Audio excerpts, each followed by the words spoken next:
can never tell when I actually go live because here we go.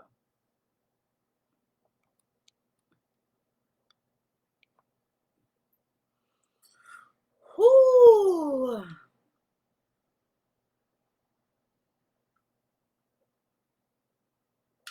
Unicorn on deck. Good morning, Yolanda. Oh, good afternoon. Good afternoon, Yolanda. Hi, Cree, baby.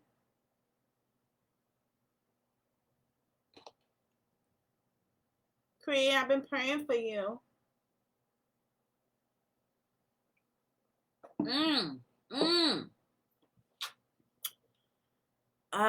Y'all stick around. I'm going to get really personal, really open, really transparent with y'all today. Yesterday was Valentine's Day. And I know, transformation is in the air, baby. Transformation is happening. I got so many inboxes from women. I've talked to a bunch of my friends, my girlfriends, my single girlfriends, even a couple married girlfriends. And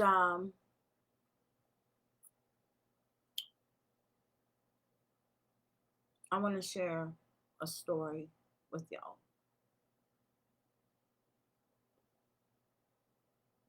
I want to share a story with y'all. This is my truth. This is my truth. And in discovering this truth, it freed me from a heartbreaking cycle that I had that plagued me my whole life. It was my cycle. And I'm going to share with you. I want you to understand this. All of us, if you are not in the relationship of your dreams, the one that feels like bliss, if you're not there, you could probably um, trace the root of it all back to your mommy or your daddy issues. I'm going to talk to y'all about my daddy issues a little bit. And I think I've touched on this a little bit before, so I'm going to tell you guys something. Historically, my pattern, my cycle with men was I attracted. I was always so attractive, and my friends probably laugh at this now because I used to always say, like, I want to be with the nigga that looks like he'll fuck a nigga up. Right? That's what I used to always say. I used to always be like, I like mean boys. Like, I like mean guys, bad guys with good manners. That's what I used to say all the time. I was so attracted to the emotionally unavailable man, the cold man, right? The cold, the distant man, the quiet one who didn't talk a whole lot. That's what I liked. The one who looks like, I like king pants, you know what I'm saying? That's what. And so I used to always say that. I used to like, no, but he gonna be a teddy bear with me. He gonna love me. That was my thing. And then I figured out what the fuck was wrong with me. Hmm. Ha ha. I figured out what was wrong with me. So I'm gonna share with you how I figured it out. It was daddy issues.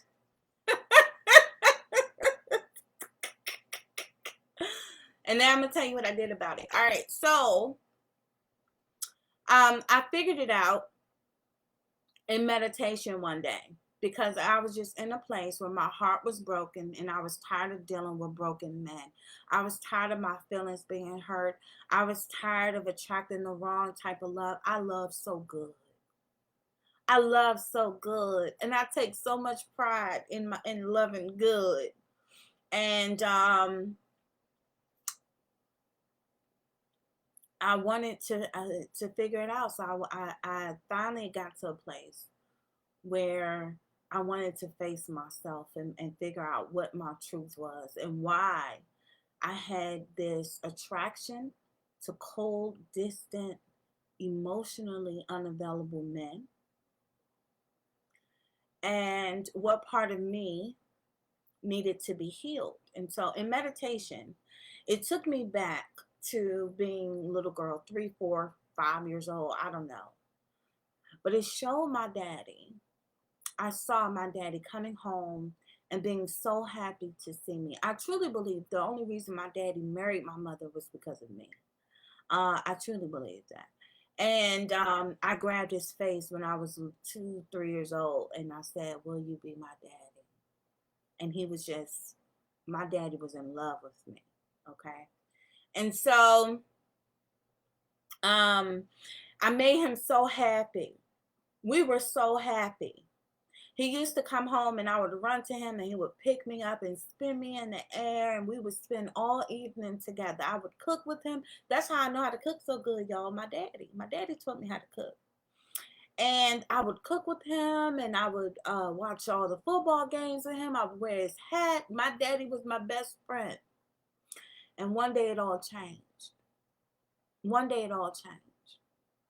And I didn't know why it changed. As a kid, I couldn't compute. I couldn't understand why it changed. And in my meditation, it took me back to a night I was laying in the bed and I could hear my parents arguing. And I'm sure as a kid, I didn't understand what they were arguing about or why they were arguing. I just knew they were arguing, and I probably rolled back over and went back to bed, went back to sleep. But as an adult, I can understand what they were arguing about. My mother was molested as a child. It was really horrible what happened to my mom. And she was afraid. She accused my dad of molesting me. And if he wasn't molesting me, he was grooming me. He was preparing to molest me. Now I know my dad would never. You couldn't look at me wrong, okay? You couldn't look at me wrong and get away with it with my dad. So I know that she was coming from a place of hurt herself, her own inner woundings, and a place of trying to protect her child, you know. Um, she was dead as wrong about it, but it was her issues speaking, not her heart, you know. It was her wounds. So I don't hold anything against her. And then um my meditation reminded me of the next day. The next day my dad came home from work and he was cold and he was distant and he was emotionally unavailable.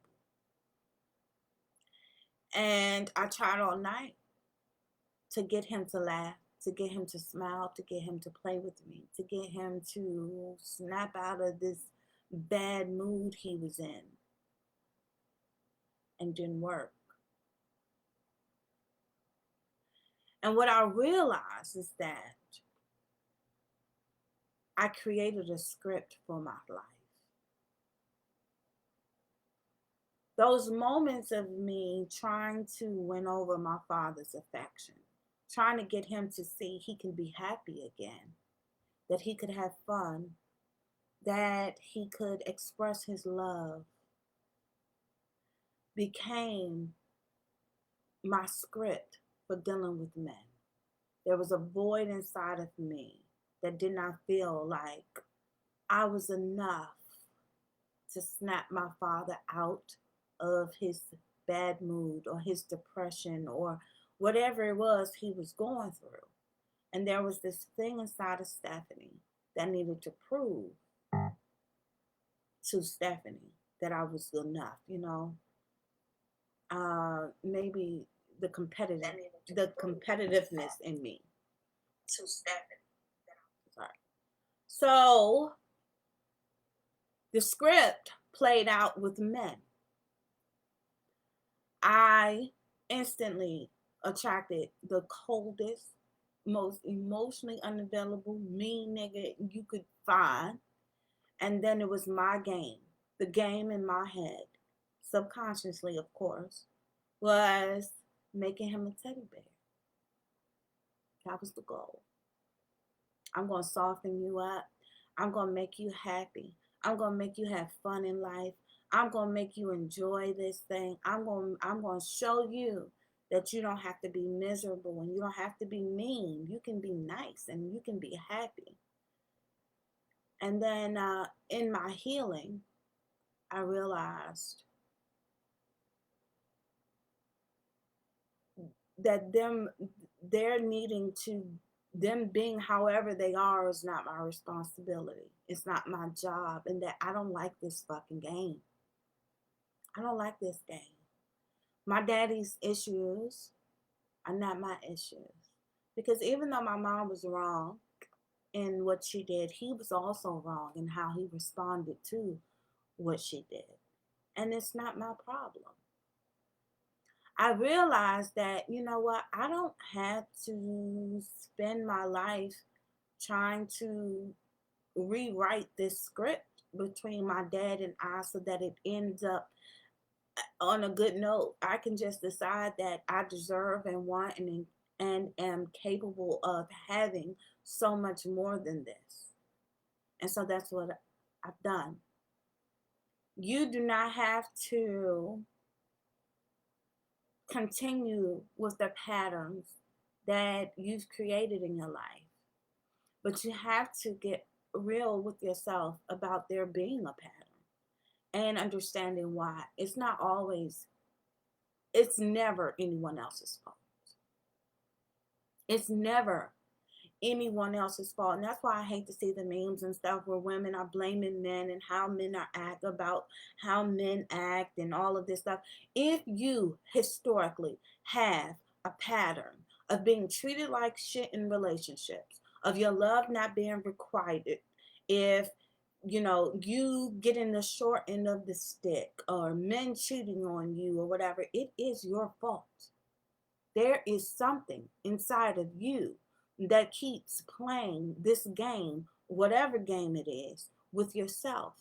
You need to figure that out. It's not the man's fault, it's your fault. You asked them to come into your life to help you learn a lesson. Maybe the lesson is that you deserve more than this. I don't know what it is for you. But all men are not bad. All men do not cheat. There are men out here who will rock your fucking world, but you won't let them because you are stuck in a script, playing a game with yourself and your wounds. Heal, baby.